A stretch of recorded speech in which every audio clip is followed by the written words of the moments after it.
एक गांव में मोहन नाम का किसान रहता था। वह अपने खेतों में बैंगन की खेती करता था। वह अपने बैंगन को ठेले पर रखकर गांव-गांव बेचने जाता था। एक दिन एक आदमी मोहन के घर आया और कहने लगा, भाई, मैं पास के ही एक गांव से आपके पास आया हूँ। मेरे सेठ जी ने मुझे तुम्हारे पास भेजा है और वे नगर में बैंगन का व्यापार करते हैं। मेरे मालिक की नगर में सब्जियों की बहुत बड़ी दुकान है। मेरे मालिक को नगर में बैंगन बेचने के लिए बहुत अधिक मात्रा में बैंगन चाहिए, इसीलिए मैं तुम्हारे पास आया हूँ। जैसा कि तुम बैंगन की खेती करते हो, अगर तुम अपने खेत के बैंगन मुझे बेचना चाहो तो मैं तुम्हें उसकी अच्छी रकम दूंगा। माफ करना भैया, मैंने जो अपने खेतों में बैंगन लगाए हैं उन्हें तो मैं खुद ही गांव-गांव जाकर बेचता हूँ। मंडी के दलालों को मैं अपना माल नहीं बेचता। ये तुम क्या कह रहे हो? तुम्हारे गांव के सभी लोग मेरे मालिक के पास ही अपनी फसल बेचते हैं। गांव-गांव जाकर माल बेचने से तो अच्छा है कि एक ही जगह पर सारा माल बेच दो। देखो भाई, मैं एक किसान हूँ। कड़ी मेहनत करना मेरे लिए कोई बड़ी बात नहीं है। साथ ही साथ मुझ में पैसे कमाने का भी लालच नहीं है। बाकी साफ सुथरी सब्जी लोगों में बेचना, यही मेरा परम कर्तव्य है और मैं इसी कार्य को कर कर बहुत खुश हूँ। और मैं यही चाहता हूँ कि मैं अपनी सब्जी मंडी में ना बेचकर सीधे लोगों में बेचूं, भले ही मुझे मुनाफा कम हो। और वैसे भी मंडी में जो माल बिकता है वह लोगों तक पहुँचते पहुँचते बहुत महंगा हो जाता है और इसीलिए मैं अपनी सब्जी मंडी में नहीं बेचूंगा। अरे भाई, तुम कैसी बातें कर रहे हो? एक बार फिर से सोच लो। मैंने सोच रखा है और मुझे लगता है कि तुम मेरी बातों का बुरा भी नहीं मानोगे। अब व्यापारी को इतनी बात समझ आ गई थी कि मोहन अपने बैंगन को मंडी में नहीं बेचेगा। वह व्यापारी वहां से चला गया और हमेशा की तरह मोहन अपने बैंगन की टोकरी को ठेले पर रखने लगा। वह बैंगन को ठेले पर रखकर गांव-गांव बेचने के लिए निकल पड़ा। चलते चलते उसे रात हो जाती है। मुझे आज की रात यहीं पर कहीं बिता लेनी चाहिए। अरे भाई, कौन हो तुम? हमारे गांव के तो नहीं लगते। मोहन ने देखा कि पहनावे से वह आदमी बहुत अमीर लग रहा था। अरे भाई, मेरा नाम मोहन है। ये बैंगन बेचने के लिए मैं इधर आया था, लेकिन अब काफी अंधेरा हो चुका है, जिसके कारण मैं आगे का सफर नहीं तय कर सकता हूँ। आज रात यहीं कहीं विश्राम करूंगा और कल सुबह ही मैं निकल जाऊंगा। क्या आप मुझे बता सकते हैं कि कहीं रात में रुकने के लिए मुझे आश्रय मिल सकता है? अरे भाई, ये कौन सी बात है? क्या तुम्हें रात बिताने के लिए हमारे गांव में जगह नहीं मिलेगी? इसके लिए तुम इतना परेशान क्यों होते हो? तुम्हें कहीं अलग जाने की क्या जरूरत है? मेरा घर ही इतना बड़ा है, तुम आज रात यहीं रुक सकते हो। इसके बाद मोहन ने अपना ठेला एक तरफ खड़ा कर दिया और ठेले से बैंगन की टोकरियां को उतारकर नीचे रख दिया और आकर उस आदमी के पास खड़ा हो गया। उस आदमी का नाम धनपत था। हुजूर, मैं आपका यह उपकार कभी नहीं भूलूंगा। आप जैसे लोग इस धरती पर हैं, इसीलिए हम जैसे गरीब अभी तक जी रहे हैं, वरना ना जाने इस गांव में आज मुझे कहां कहां भटकना पड़ता। अरे मोहन, इसमें क्या बड़ी बात है? एक आदमी ही तो दूसरे आदमी की मदद करता है। देखने में तो तुम बहुत मेहनती किसान लगते हो। मेरा कर्तव्य है कि मैं तुम जैसे लोगों की सहायता करूं। वैसे ये बताओ, तुम्हारे ये सारे बैंगन तुम्हारे खेत के हैं या किसी व्यापारी से लेकर बेचने के लिए निकले हो? अरे नहीं नहीं सेठ जी, यह सब तो मेरे अपने ही खेत की फसल है।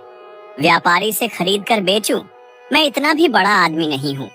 इसके बाद दोनों में काफी देर तक बातचीत होती रही। मैं अपने बैंगन सीधे लोगों में बेचने पर ही विश्वास रखता हूँ। अरे मोहन, अगर हर किसान तुम्हारी तरह यही सोचेगा तो कितना अच्छा हो जाएगा। कम कीमत पर सबको अच्छी सब्जियां मिल जाएंगी। आजकल के दलाल सब्जियों को कम कीमत पर खरीदते हैं और सब्जियों को जमा करके अधिक दामों में किसानों को बेचते हैं। मुझे तो लगता है कि उनका काम उचित नहीं है, लेकिन आम लोगों को इस बारे में कुछ भी नहीं पता। वे तो ऊंचे दाम लेकर सब्जियां खरीदते हैं, लेकिन उनके पास कोई और चारा भी तो नहीं है। आपने बिल्कुल सही कहा सेठ जी, लेकिन आजकल यही हो रहा है। ऐसा ना हो, इसीलिए मैं अपने बैंगन सीधे ग्राहकों को बेचता हूँ। मैं समाज के प्रति अपने कर्तव्य को पूरा कर पा रहा हूँ। सच में मोहन, तुम्हारे विचार बहुत अच्छे हैं। अगर सभी लोग तुम्हारे जैसा सोचने लगेंगे तो सबका भला हो जाएगा। अच्छा, अब रात बहुत हो चुकी है, तुम्हें सुबह जल्दी उठना है। तुम आराम से यहीं कहीं सो जाओ। जी हाँ, बिल्कुल सेठ जी, मुझे कल सुबह जल्दी उठना है। तो अच्छा, अब मैं विश्राम करने के लिए जाता हूँ। इसके बाद दोनों विश्राम करने के लिए चले जाते हैं। धनपत ने एक चारपाई मोहन के लिए डाल दी। मोहन चारपाई पर लेटकर सोचने लगा। सेठ जी कितने अच्छे इंसान हैं। उन्होंने मेरे लिए एक चारपाई डाल दी। इतना धन होने के बावजूद भी इनके अंदर जरा सा भी घमंड नहीं है, और इनका मन भी कितना निर्मल है। ऐसे इंसान बहुत ही मुश्किल से मिलते हैं। आज के जमाने में इतना कौन करता है। सोचते सोचते मोहन सो गया।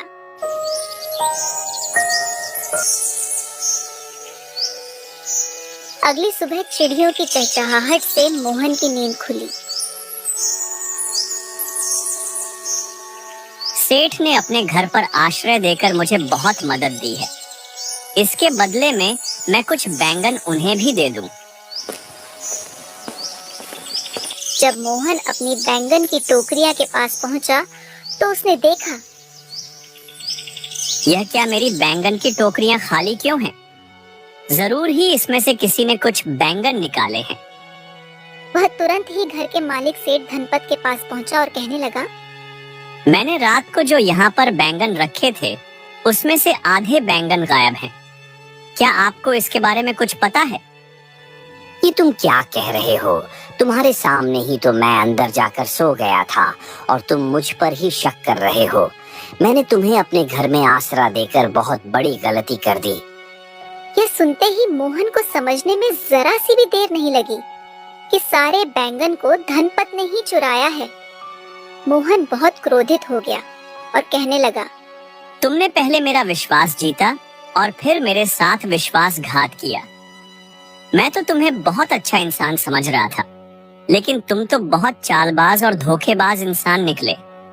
मेरे सो जाने के बाद तुमने मेरे सारे बैंगन चुराए।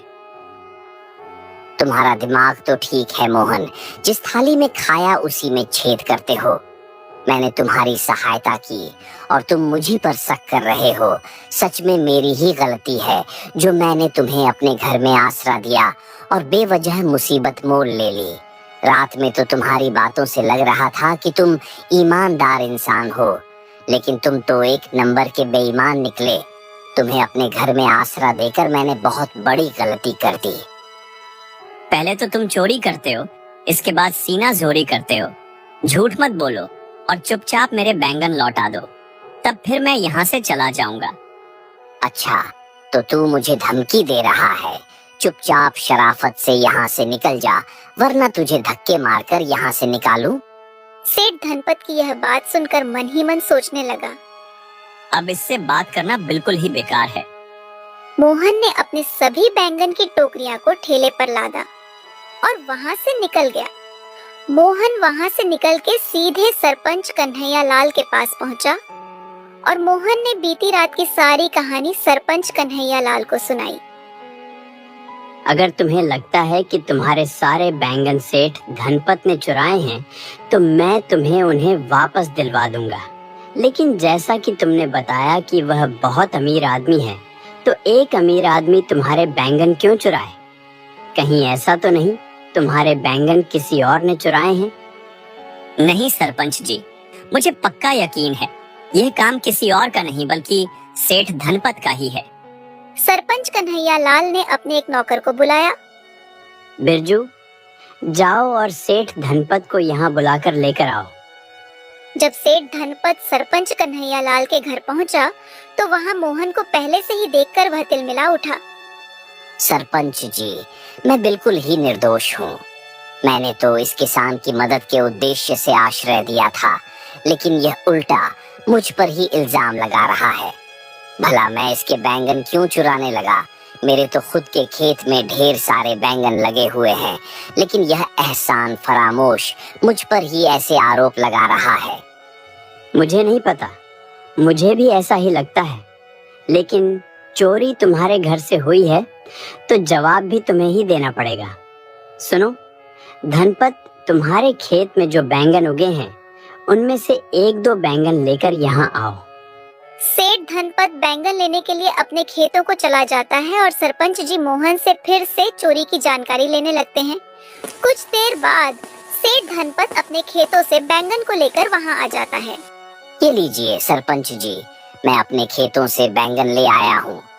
मोहन जाओ, तुम भी अपने ठेले से बैंगन लेकर आओ।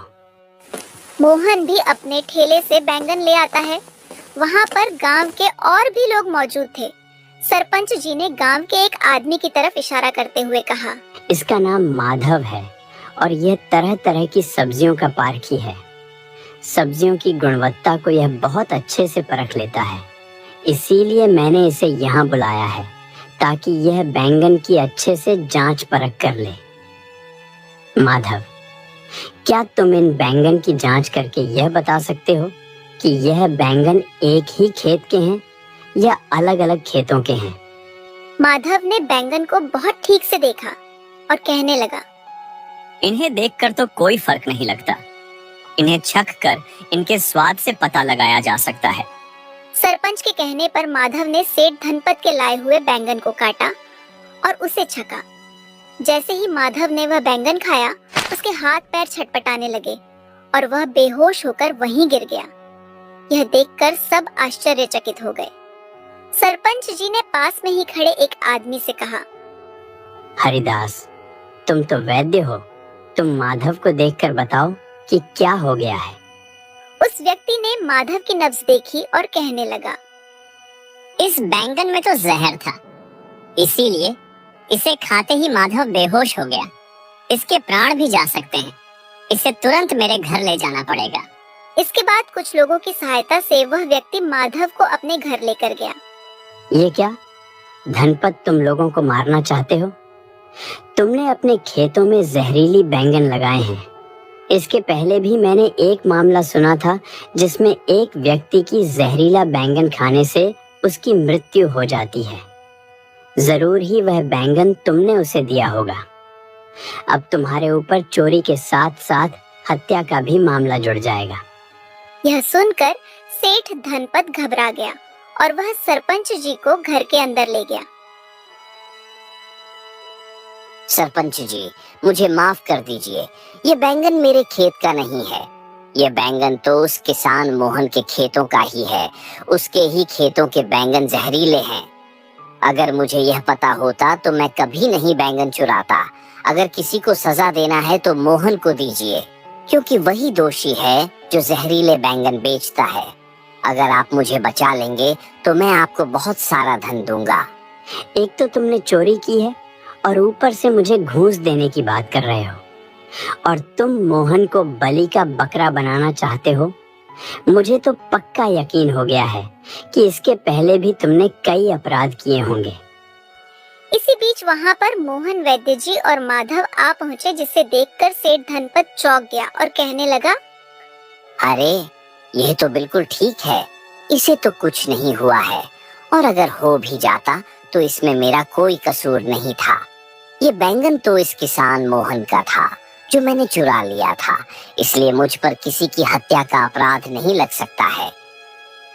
तुमने तो अपना जुल्म अपने आप ही कबूल कर लिया है।